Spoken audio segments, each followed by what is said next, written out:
Le 14 novembre 1977, Sylvie Vincent termine sa garde de nuit à l'hôpital Pasteur de Nice. À 28 ans, cette infirmière consciencieuse habite seule un petit appartement rue de France, à 10 minutes à pied de son travail. Ce matin-là, elle range ses affaires dans son casier, salue ses collègues et quitte l'établissement vers 6h15. La brume matinale enveloppe les rues désertes. Personne ne la reverra jamais. Son corps ne sera jamais retrouvé. Pendant 46 ans, sa disparition demeurera un mystère absolu. Jusqu'à ce qu'un homme, mourant dans une chambre d'hôpital parisien en 2023, murmure des mots qui feront enfin la lumière sur cette affaire. L'enquête menée en 1977 ne donnera aucun résultat concret. Les témoignages se contredisent. Les indices s'évaporent. La famille de Sylvie refuse de croire à une fugue volontaire. Trop organisée, trop attachée à son travail, trop proche de sa mère. Les enquêteurs explorent toutes les pistes. Accidents, crimes passionnels, enlèvements. Rien ne tient. Les semaines passent. Les recherches s'essoufflent. Le dossier finit classé dans les archives de la police judiciaire de Nice. Pendant des décennies, le prénom de Sylvie Vincent restera gravé dans la mémoire collective niçoise comme celui d'une disparue sans explication. Jusqu'à cet aveu tardif. Cette histoire n'est pas celle d'un crime résolu rapidement. C'est celle d'un silence qui dure presque un demi-siècle. C'est celle d'une vérité enfouie dans la conscience d'un homme qui a vécu toute sa vie avec ce poids. C'est celle d'une famille qui n'a jamais cessé de chercher. Et c'est aussi celle d'une enquête froide, rouverte sur la base d'une confession murmurée dans un ultime souffle. 46 ans séparent la disparition de Sylvie Vincent de la révélation finale. 46 ans pendant lesquels personne ne savait ce qui s'était réellement passé ce matin de novembre 1977. Avant de continuer, j'aimerais savoir d'où vous nous regardez. Dites-moi dans les commentaires de quelle ville vous venez et quelle heure il est chez vous en ce moment. Ça me fascine toujours de voir d'où mes histoires voyagent. Et si cette affaire vous intrigue déjà, n'oubliez pas de vous abonner à la chaîne et d'activer la cloche pour ne manquer aucune de nos enquêtes. Un petit like aussi, ça m'aide énormément à continuer de vous raconter ces histoires vraies. Merci à vous. Maintenant revenons à notre histoire et découvrons ensemble ce qui s'est vraiment passé ce matin du 14 novembre 1977 à Nice. Sylvie Vincent est née en 1949 à Antibes. Fille unique d'un employé de banque et d'une institutrice, elle grandit dans un environnement stable et aimant. Élève studieuse, elle choisit très tôt la voie du soin. À 18 ans, elle intègre l'école d'infirmière de Nice. Son diplôme en poche, elle commence à travailler à l'hôpital Pasteur en 1970. Ses collègues la décrivent comme une jeune femme discrète, fiable, toujours à l'heure. Elle préfère les gardes de nuit. Elle dit aimer le calme des couloirs déserts, la lumière tamisée des chambres, l'attention qu'elle peut porter à chaque patient sans précipitation. En 1977, Sylvie vit seule dans un petit 2 pièces au 3e étage d'un immeuble ancien de la rue de France. Elle n'a pas de compagnon connu. Ses relations sociales se limitent à quelques amies infirmières, à sa mère veuve qui habite toujours Antibes et à une voisine âgée qu'elle aide régulièrement. Pas de vie tumultueuse, pas de conflits apparents, pas de dettes, pas d'ennemis. Une existence modeste, ordonnée, prévisible. C'est justement cette régularité qui rendra sa disparition si incompréhensible. Une femme comme Sylvie ne disparaît pas sans raison, elle ne fuit pas, elle ne se volatilise pas. La nuit du 13 au 14 novembre 1977 se déroule normalement à l'hôpital. Sylvie effectue ses rondes, distribue les médicaments, note les constantes. Elle discute brièvement avec une collègue vers 4 heures du matin. Elle mentionne qu'elle a prévu de dormir quelques heures en rentrant, puis de rendre visite à sa mère dans l'après-midi. Rien d'inhabituel. À 6 heures, la relève arrive. Sylvie transmet les informations, range son matériel, enfile son manteau beige. Elle quitte l'hôpital à 6h15 précise. Plusieurs personnes la voient partir. C'est la dernière fois qu'on l'aperçoit vivante. Le trajet entre l'hôpital Pasteur et son appartement rue de France ne dépasse pas 10 minutes à pied. Sylvie emprunte toujours le même itinéraire. Elle descend l'avenue de la Californie, longe quelques rues résidentielles, puis rejoint la promenade des Anglais avant de bifurquer vers son immeuble. Ce matin-là, personne ne signale l'avoir croisée sur ce parcours. Aucun témoin ne la voit entrer dans son immeuble. Aucun voisin ne l'entend monter l'escalier. Son appartement est retrouvé vide, porte fermée à clé, aucun signe d'effraction. Sylvie Vincent a disparu quelque part entre l'hôpital et son domicile. C'est sa mère, inquiète de ne pas recevoir la visite promise, qui donne l'alerte le soir même. Elle téléphone à l'hôpital. On lui confirme que Sylvie a bien terminé son service. Elle appelle l'appartement. Pas de réponse. Elle prend le train depuis Antibes et se rend directement rue de France. La concierge ouvre la porte avec son double. L'appartement est intact. Le lit n'a pas été défait. Le sac de Sylvie n'est pas là. Ses affaires personnelles sont à leur place. Rien ne manque, hormis elle. La mère contacte immédiatement la police. L'enquête commence dans la nuit du 14 novembre 1977. Les premiers jours de l'enquête se concentrent sur l'entourage immédiat de Sylvie Vincent. Les inspecteurs de la police judiciaire de Nice interrogent ses collègues de l'hôpital Pasteur. Tous témoignent dans le même sens. Sylvie était une femme calme, sans histoire, dévouée à son travail. Personne ne lui connaît d'ennemis. Personne ne mentionne de comportement inhabituel dans les semaines précédant sa disparition. Une infirmière, Nathalie Morel, précise qu'elles avaient échangé quelques mots lors de la dernière garde. Sylvie semblait normale, peut-être un peu fatiguée. Rien d'alarmant. Elle avait mentionné sa visite prévue chez sa mère. Rien de plus. Les enquêteurs explorent ensuite la piste sentimentale. Sylvie avait-elle un compagnon secret? Une relation cachée qui aurait mal tourné? Les investigations ne révèlent rien. Ses amis confirment qu'elle ne fréquentait personne. Elle avait eu une relation 3 ans plus tôt avec un médecin de l'hôpital, mais cette histoire s'était terminée sans drame. L'homme en question, Alain Bernard, est rapidement interrogé. Il vit désormais à Lyon avec sa nouvelle épouse. Son alibi pour le 14 novembre est vérifié. Il était de garde dans son nouvel hôpital lyonnais. Aucune implication possible. La piste sentimentale s'évapore aussi vite qu'elle est apparue. La police examine le trajet entre l'hôpital et le domicile de Sylvie. Les enquêteurs interrogent les commerçants, les riverains, les chauffeurs de taxi de la zone. Personne n'a rien vu. À 6h15 un matin de novembre, les rues sont encore désertes. La brume était épaisse ce jour-là, la visibilité réduite. Un homme, Patrick Richard, qui sortait son chien avenue de la Californie vers 6h30, déclare avoir aperçu une silhouette féminine marchant rapidement vers la promenade. Impossible de confirmer qu'il s'agissait de Sylvie. La description est trop vague. Manteau sombre, taille moyenne.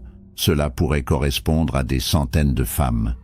Les enquêteurs fouillent l'appartement de Sylvie avec minutie. Ils cherchent un indice, une trace, un élément qui pourrait expliquer sa disparition. Ils examinent son agenda. Rien d'anormal. Ses relevés bancaires montrent une gestion prudente, aucun retrait suspect. Son courrier ne révèle rien d'inquiétant. Pas de lettres menaçantes, pas de demande d'argent, pas de trace d'une quelconque pression.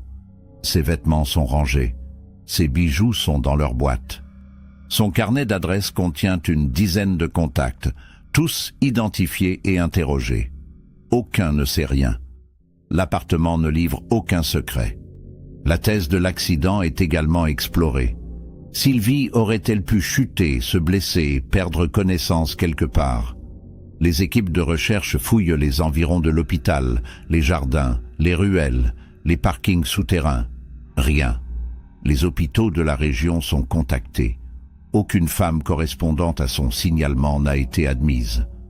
La morgue de Nice ne recense aucun corps non identifié correspondant. Les plages sont inspectées. La mer pourrait-elle avoir emporté un corps? Possible, mais peu probable. Sylvie n'avait aucune raison de se rendre près de l'eau ce matin-là. Et surtout, rien dans son comportement ne suggérait une intention suicidaire. La piste criminelle s'impose progressivement. Si Sylvie n'a pas fugué, si elle n'a pas eu d'accident, alors quelqu'un l'a enlevée. Mais pourquoi? Pour quel motif? Les enquêteurs étudient les affaires criminelles récentes dans la région. Y a-t-il eu d'autres disparitions similaires, d'autres femmes seules ciblées à l'aube? Rien de comparable n'apparaît dans les fichiers. Sylvie serait-elle tombée sur un rôdeur, un déséquilibré? La zone entre l'hôpital et son domicile n'est pas réputée dangereuse. Aucun incident violent n'y a été signalé dans les mois précédents. Pas d'agression, pas de tentative d'enlèvement. Les semaines passent, l'enquête piétine, les journaux locaux relaient l'affaire, des appels à témoins sont lancés, quelques personnes se manifestent. Un homme prétend avoir vu une voiture suspecte garée avenue de la Californie ce matin-là, une camionnette blanche peut-être, ou grise. Les détails sont flous, la police vérifie. Impossible de retrouver le véhicule. Un autre témoin affirme avoir entendu des cris vers 6h30 près de la promenade. Les enquêteurs suivent cette piste. Rien n'en sort. Les témoignages se révèlent fragiles, contradictoires, invérifiables. L'affaire commence à refroidir. La mère de Sylvie refuse d'abandonner. Elle distribue des tracts dans tout Nice. Elle contacte les médias. Elle implore quiconque détient une information de se manifester. Elle passe des heures au commissariat, harcelant les enquêteurs. Elle veut des réponses. Elle veut savoir. Mais les enquêteurs n'ont rien à lui offrir. Pas de pistes solides, pas de suspects, pas de corps. Sylvie Vincent s'est volatilisée. C'est incompréhensible, insupportable, mais c'est la réalité. Fin 1977, le dossier est toujours ouvert, mais l'espoir de retrouver Sylvie vivante s'amenuise chaque jour. En janvier 1978, une dernière piste émerge. Un homme est arrêté à Marseille pour une série d'agressions contre des femmes. Les enquêteurs niçois se rendent sur place pour l'interroger. Était-il à Nice en novembre 1977? Connaît-il Sylvie Vincent? L'homme nie farouchement. Ses alibis sont vérifiés. Il était bien à Marseille à la date de la disparition. Il n'a aucun lien avec Nice. Cette piste, comme les autres, s'effondre. Le dossier de Sylvie Vincent rejoint les archives des affaires non résolues. Les années s'écoulent. Le souvenir s'estompe. Seule sa mère continue de chercher, jusqu'à son propre décès en 1995. L'affaire Sylvie Vincent reste dans les mémoires locales comme l'une des disparitions les plus troublantes de Nice. Aucune explication, aucune trace, aucun indice concret. Juste une femme qui quitte son travail un matin brumeux et ne rentre jamais chez elle. Pendant 46 ans, ce mystère demeure intact, jusqu'à ce matin de février 2023, dans un hôpital parisien, où un homme de 73 ans, sentant la mort approcher, demande à parler à un policier. Il veut avouer quelque chose qu'il garde depuis 1977, quelque chose qui concerne une infirmière de Nice. L'homme s'appelle Michel Martin. Il est hospitalisé pour un cancer en phase terminale. Les médecins lui donnent quelques jours, peut-être quelques heures. Michel sait qu'il va mourir. Il sait aussi qu'il ne peut pas emporter ce secret dans la tombe. Pas après tant d'années, pas après avoir vécu toute une vie avec ce poids. Il demande donc à l'infirmière de service de contacter la police. Il dit qu'il a des informations cruciales sur une disparition ancienne. L'infirmière prévient l'administration. Un officier de police du commissariat du 15e arrondissement se rend à l'hôpital en fin d'après-midi. Il s'attend à recueillir un témoignage confus, peut-être délirant. Ce qu'il va entendre le laissera sans voix. Michel Martin parle d'une voix faible, entrecoupée de longues pauses. Il explique qu'en novembre 1977, il avait 27 ans. Il vivait à Nice. Il travaillait comme livreur pour une entreprise de fourniture médicale. Son travail l'amenait régulièrement à l'hôpital Pasteur. Il connaissait les horaires du personnel. Il connaissait les visages. Il connaissait les trajets. Ce matin du 14 novembre, il roulait dans sa camionnette sur l'avenue de la Californie. Il revenait d'une livraison matinale. Il faisait encore nuit. La brume était épaisse, et c'est là qu'il a vu Sylvie Vincent marcher seule sur le trottoir. Michel explique qu'il connaissait Sylvie de vue. Il l'avait croisée plusieurs fois à l'hôpital. Il la trouvait jolie. Il avait même essayé de lui parler une fois, mais elle l'avait poliment éconduit. Ce matin-là, en la voyant marcher seule dans la brume, une impulsion irrationnelle l'a saisie. Il a ralenti. Il a baissé la vitre. Il lui a proposé de la raccompagner. Sylvie a décliné. Elle habitait tout près. Elle préférait marcher. Michel a insisté. Sylvie a refusé plus fermement. Alors Michel a fait quelque chose qu'il n'avait jamais fait auparavant. Quelque chose qu'il ne comprend toujours pas. Il est sorti de la camionnette. Il a rattrapé Sylvie. Il lui a attrapé le bras.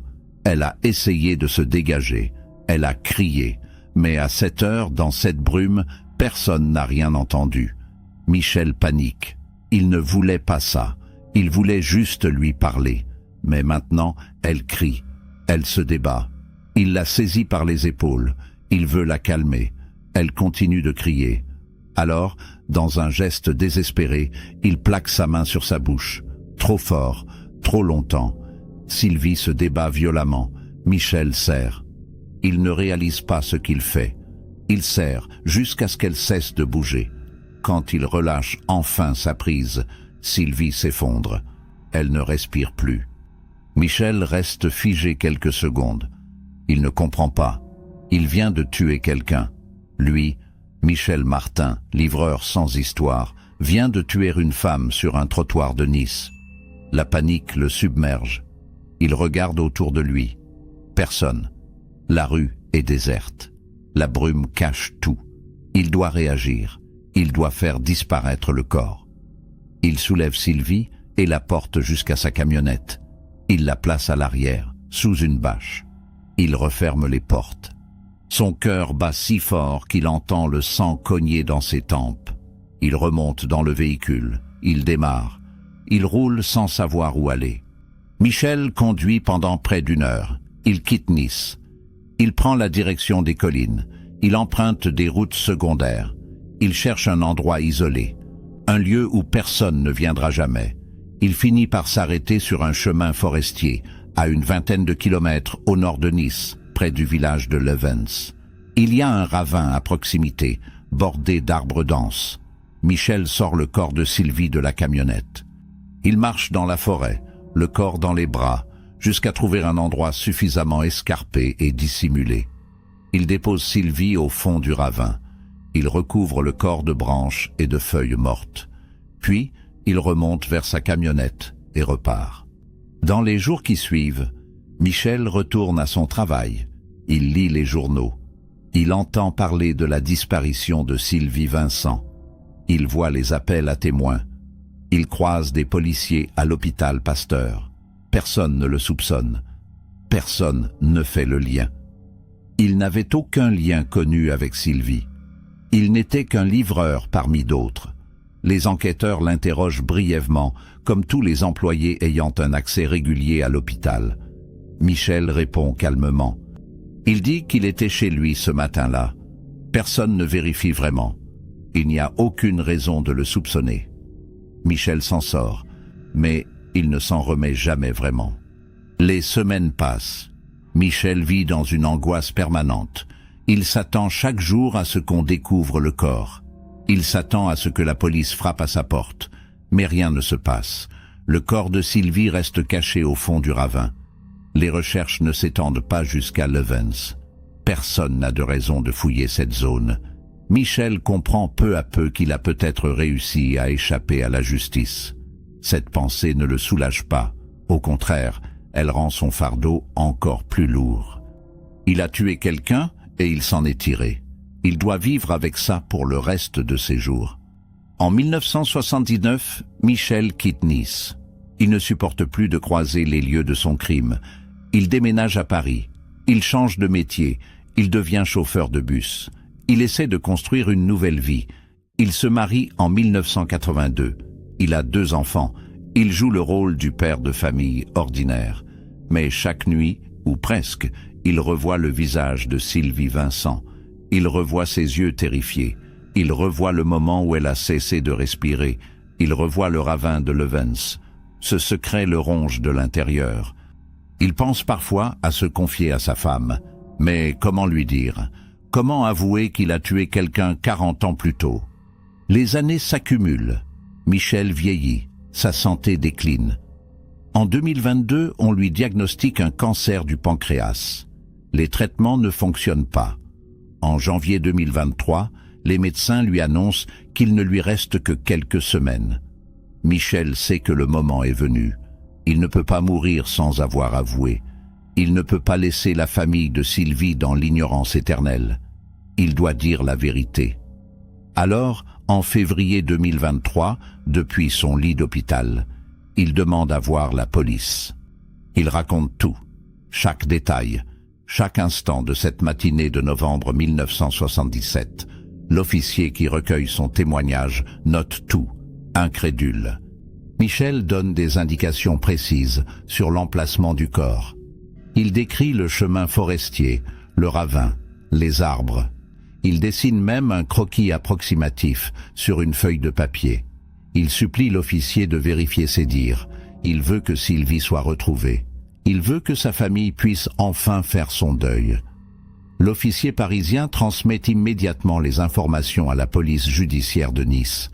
Le dossier Sylvie Vincent, classé depuis des décennies, est rouvert. Une équipe d'enquêteurs se rend à Levens dès le lendemain. Michel Martin meurt 3 jours après son aveu, le 18 février 2023. Il ne saura jamais si son témoignage a permis de retrouver Sylvie. Les enquêteurs de la police judiciaire de Nice arrivent à Levens dans la matinée du 16 février 2023. Ils sont accompagnés de techniciens de l'identité judiciaire et d'un chien spécialisé dans la recherche de restes humains. Les indications de Michel Martin sont précises, mais 46 ans se sont écoulés. La forêt a changé. Les chemins ne sont plus les mêmes. Certains arbres ont poussé, d'autres sont tombés. Retrouver un corps enfoui depuis près d'un demi-siècle relève du défi. Mais les enquêteurs sont déterminés. Cette affaire a hanté les archives niçoises pendant des décennies. Il est temps de la clore. Les recherches commencent dans la zone décrite par Michel. Le chien manifeste un intérêt pour un secteur spécifique du ravin, en contrebas d'un bouquet de chênes. Les techniciens commencent à fouiller avec précaution. Ils retirent la terre, les feuilles, les racines. Après plusieurs heures de travail minutieux, ils découvrent des ossements humains. Ils sont en grande partie décomposés, dispersés par le temps et les animaux. Mais ils sont là. Les restes sont relevés avec soin, photographiés, cartographiés. Chaque fragment est précieusement collecté. Les enquêteurs savent qu'ils viennent de retrouver Sylvie Vincent. Les ossements sont transportés à l'Institut médico-légal de Nice. L'analyse anthropologique commence immédiatement. Les experts confirment qu'il s'agit d'un squelette féminin de taille moyenne, âgé d'environ 25 à 30 ans au moment du décès. L'état de décomposition correspond à un enfouissement de plusieurs décennies. L'analyse dentaire permet une identification formelle. Les restes appartiennent bien à Sylvie Vincent. Ces dossiers médicaux et dentaires, conservés dans les archives de l'hôpital Pasteur, correspondent parfaitement aux observations. 46 ans après sa disparition, Sylvie est enfin retrouvée. L'autopsie des ossements ne révèle aucune fracture, aucune trace de violence par arme. La cause exacte du décès reste difficile à établir avec certitude après tant d'années. Cependant, les aveux de Michel Martin concordent avec l'absence de traumatisme osseux. Une asphyxie par obstruction des voies respiratoires ne laisse pas de traces sur le squelette. Les enquêteurs n'ont aucune raison de douter du témoignage de Michel. Il a donné l'emplacement exact du corps. Il a décrit les circonstances avec une précision troublante. Il n'avait aucun intérêt à mentir sur son lit de mort. La justice considère son aveu comme crédible. La nouvelle de la découverte du corps de Sylvie Vincent se répand rapidement dans la presse locale. Les journaux titrent sur cette affaire résolue après 46 ans grâce à un aveu posthume. Les Niçois qui se souvenaient de cette disparition mystérieuse apprennent enfin ce qui s'est passé. L'histoire de Michel Martin, cet homme ordinaire qui a commis un geste irréparable dans un instant de folie, bouleverse. Certains voient dans son aveu tardif une forme de rédemption. D'autres y voient simplement la peur de mourir avec ce secret. Quoi qu'il en soit, la vérité a fini par éclater. La famille de Sylvie Vincent n'existe presque plus en 2023. Sa mère est décédée en 1995, sans jamais avoir su ce qui était arrivé à sa fille. Sylvie n'avait pas d'enfant. Ses cousins éloignés, contactés par la police, expriment un mélange de soulagement et de tristesse. Enfin, ils savent. Enfin, Sylvie peut être enterrée dignement. Un service funéraire est organisé à Nice en mars 2023. Les restes de Sylvie sont inhumés au cimetière du château, non loin de la tombe de sa mère. 46 ans après sa disparition, Sylvie Vincent peut enfin reposer en paix. Les enquêteurs referment définitivement le dossier. Michel Martin est mort. Il ne sera jamais jugé. Il ne purgera jamais de peine. Certains estiment que la justice a été contournée. D'autres pensent qu'un homme qui a vécu 46 ans avec un tel poids a déjà payé d'une certaine manière. La question de la culpabilité morale reste ouverte. Michel a-t-il agi par préméditation ou par impulsion? Son geste était-il celui d'un criminel calculateur ou d'un homme qui a perdu le contrôle pendant quelques minutes fatales? Les avis divergent. Ce qui est certain, c'est que Sylvie Vincent a perdu la vie à 28 ans à cause de ce geste. L'affaire soulève également des questions sur les enquêtes de l'époque. Pourquoi Michel Martin n'a-t-il jamais été sérieusement suspecté en 1977?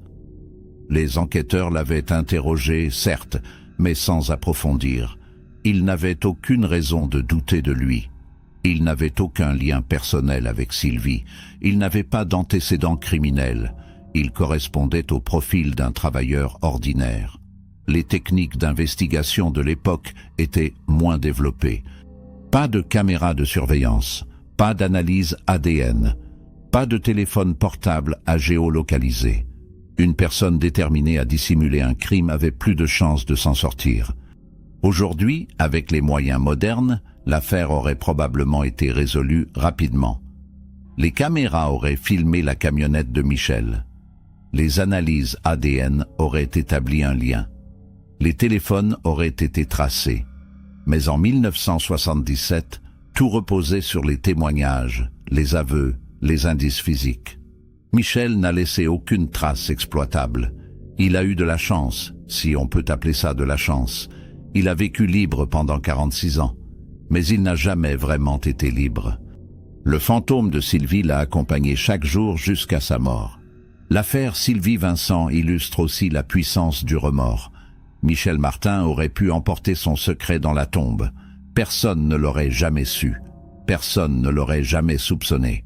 Mais il a choisi de parler. Pourquoi? Par culpabilité, certainement. Par besoin de soulager sa conscience avant de mourir. Peut-être aussi par respect pour Sylvie et sa famille. Quelles que soient ses motivations, son aveu a permis de résoudre l'une des disparitions les plus mystérieuses de Nice. Il a permis à une famille d'obtenir des réponses. Il a permis à Sylvie de ne pas rester perdue à jamais. Les enquêteurs niçois classent définitivement le dossier en avril 2023. Ils archent l'ensemble des pièces, des témoignages, des rapports. L'affaire Sylvie Vincent devient un cas d'école dans les formations policières. Elle montre l'importance de ne jamais abandonner une enquête. Elle montre aussi que la vérité, même tardive, finit parfois par émerger. 46 ans, c'est long. Mais ce n'est jamais trop tard pour qu'une famille obtienne justice. Ce n'est jamais trop tard pour qu'une victime soit enfin retrouvée et honorée. Ce n'est jamais trop tard pour que la vérité triomphe. L'histoire de Michel Martin ne s'arrête pas à son aveu. Les enquêteurs cherchent à comprendre qui était vraiment cet homme. Ils interrogent sa veuve, Chantal David, qui vit toujours à Paris. La rencontre se déroule dans un petit appartement du 15e arrondissement. Chantal, 70 ans, est effondrée. Elle ne savait rien.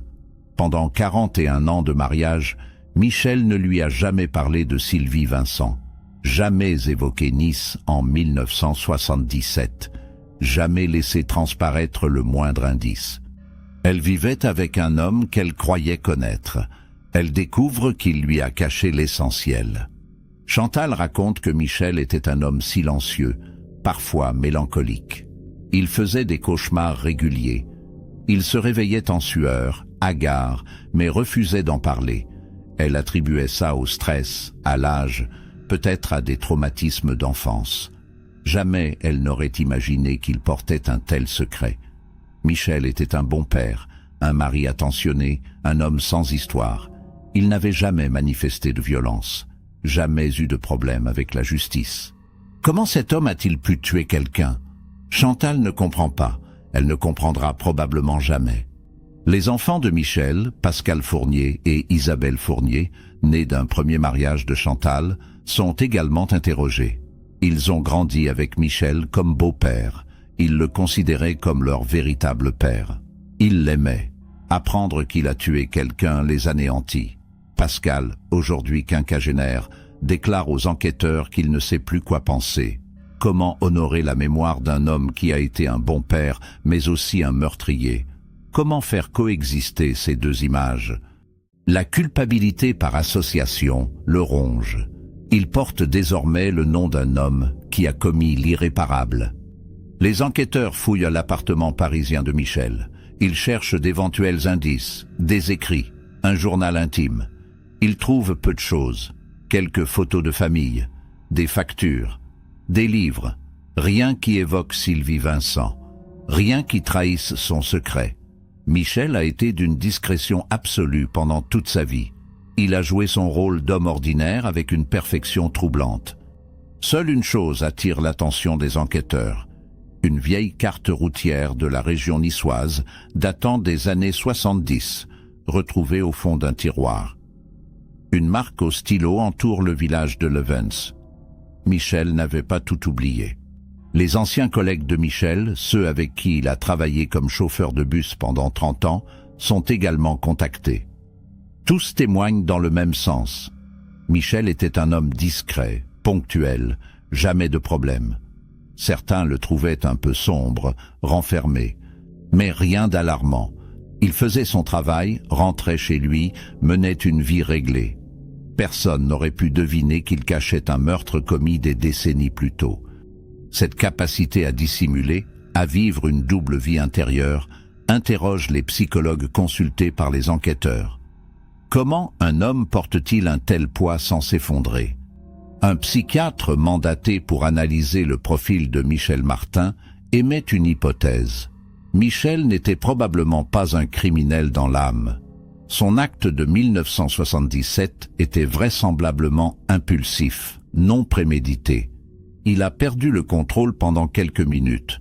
Une fois l'irréparable commis, il a paniqué et dissimulé le corps. Puis, il a vécu avec la culpabilité.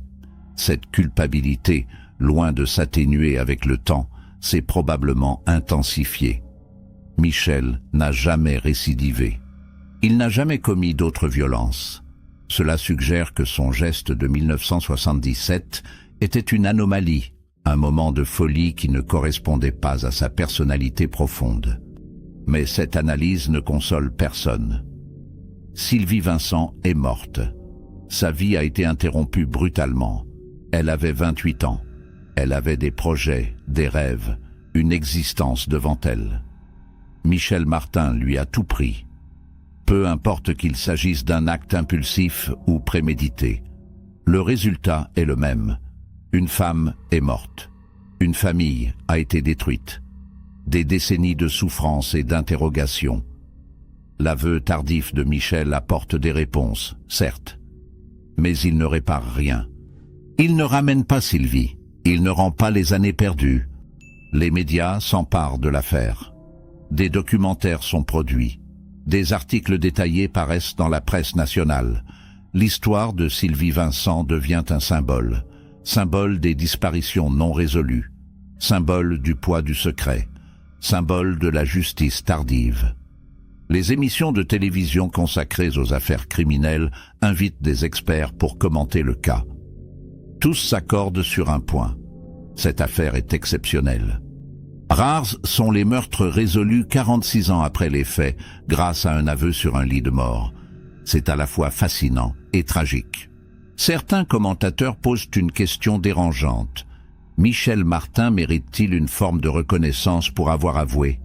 Après tout, il aurait pu se taire. Personne ne l'aurait jamais su. En parlant, il a permis à une famille de tourner la page. Il a permis à Sylvie d'être enterrée dignement. N'est-ce pas un acte de courage, même tardif? D'autres répondent avec véhémence « Non, Michel Martin ne mérite aucune reconnaissance. Il a tué. Il a dissimulé son crime. Il a vécu libre pendant 46 ans pendant que la famille de Sylvie souffrait. Son aveu, aussi tardif soit-il, ne compense rien. Le débat reste ouvert. Les avis divergent.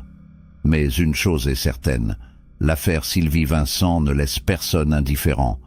Elle touche à des questions universelles, la culpabilité, le pardon, la justice, le temps qui passe, la capacité humaine à dissimuler, la force du remords. Chacun y projette ses propres valeurs, ses propres croyances. Certains voient dans Michel un monstre.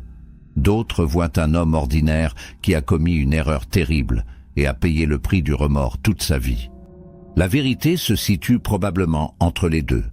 Les enquêteurs niçois, eux, sont satisfaits d'avoir pu résoudre cette affaire.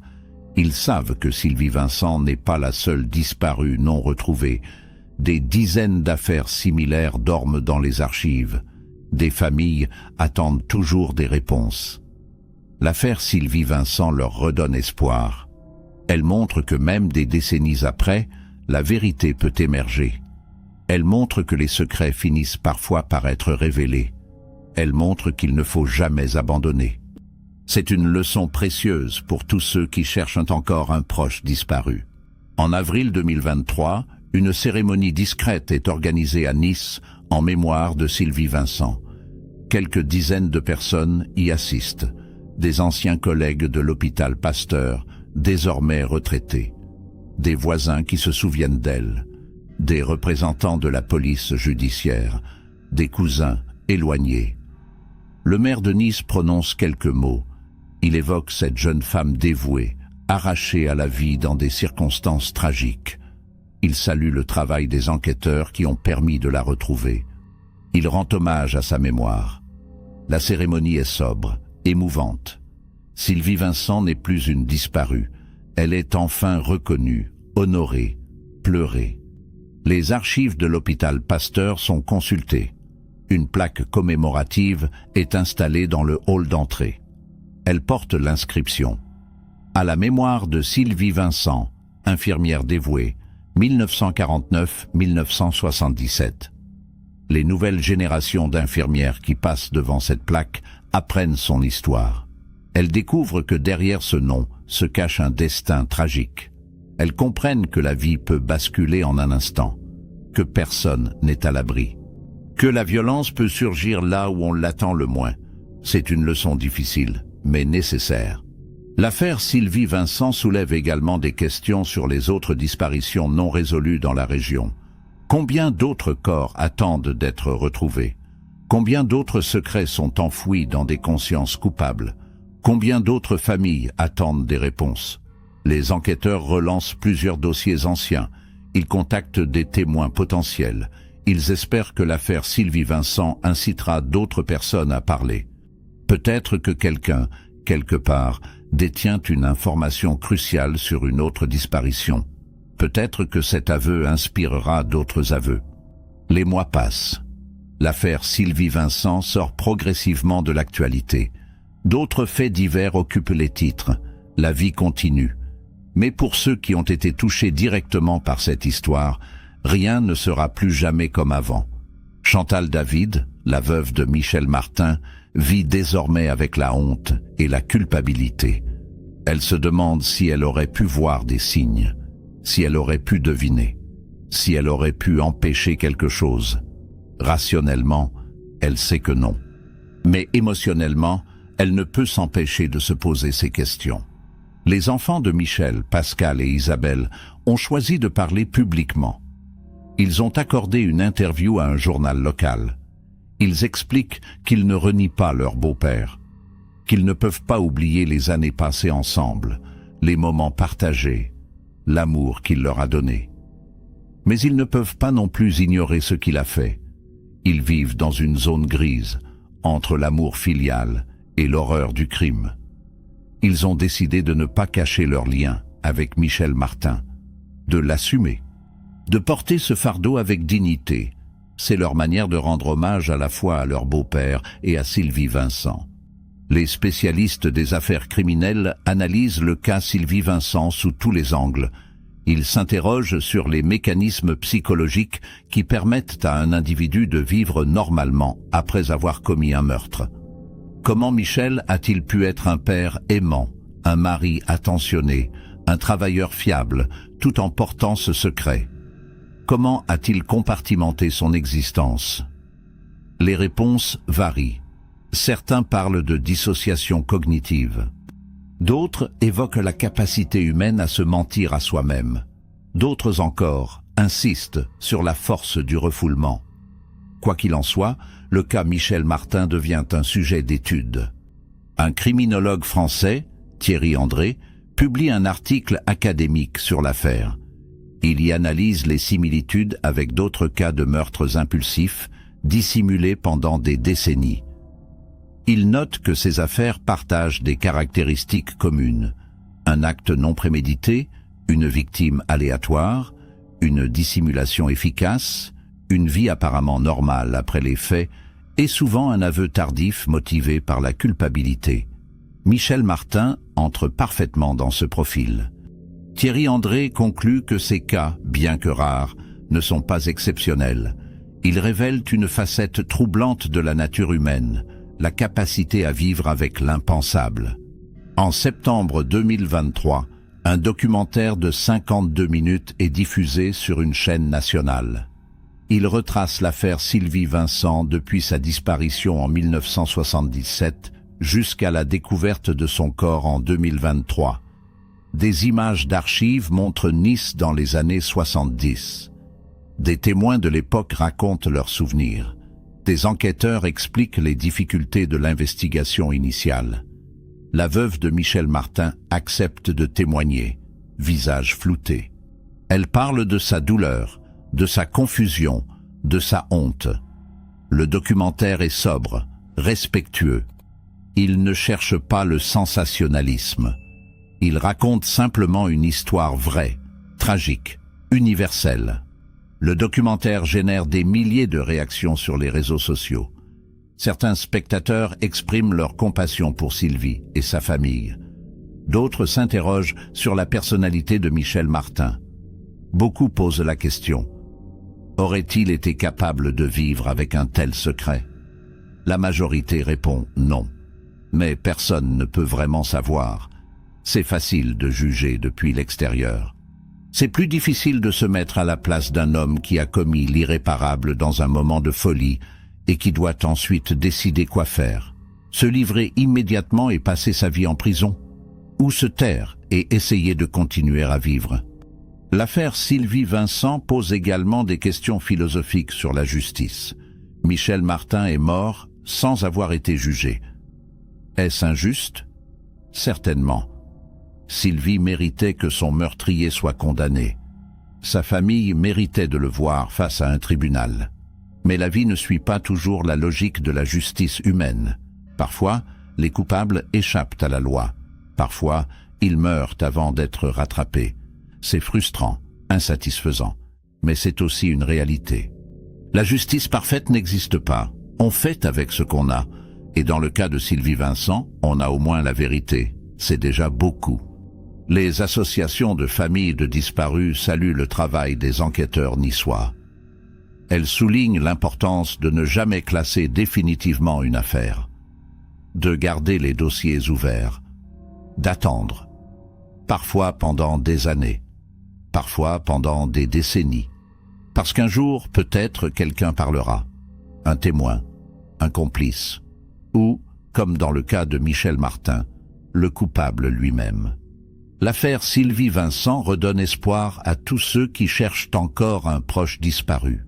Elle prouve que l'impossible peut arriver, que la vérité peut émerger même après un demi-siècle de silence. L'histoire de Sylvie Vincent et Michel Martin est une tragédie à tous les niveaux. Une jeune femme pleine de vie, fauchée à 28 ans par un geste impulsif et brutal. Un homme ordinaire qui commet l'irréparable et vit ensuite 46 ans avec ce fardeau.